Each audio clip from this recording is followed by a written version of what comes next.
Tomorrow marks 7 years since the Station nightclub fire killed 100 people and scarred dozens of others. The settlement is expected to be final in the coming weeks, but there are no answers for other issues that surround the tragedy. New at 6, Eyewitness News reporter Walt Buteau has more in this week's Street Story.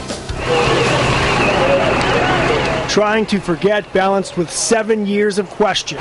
The unidentified man in the cap who pulls at least 10 people out of a window before the smoke turns to fire. A volunteer who cuts and brooms the grass at the memorial of crosses that grew from the ashes. And the survivors, physically scarred, mentally tough. We're still here 7 years later, and there's still, we still have a long way to go. Russo lost her boyfriend in the fire. It's an ongoing horror that these people are living. Dave Kane's family copes with the loss of his 17-year-old with what some call the supernatural. Nikki O'Neill was in the front row.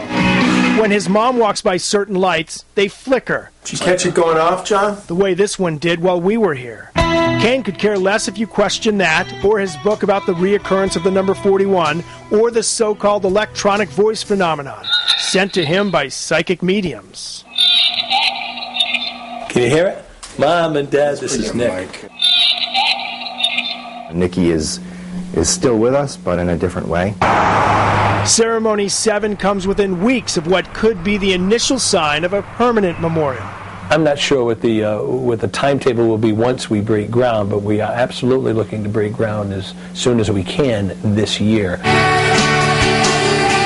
Survivors tell us they know some are tired of hearing about the state's worst tragedy, but there's a message they hope everyone remembers. They would see in the end, no matter how bad the struggle was, that life can turn out okay. And remember, what it is that our life is now. 7 years, one day at a time. On Cohasset Avenue in West Warwick, Walt Buteau, Eyewitness News.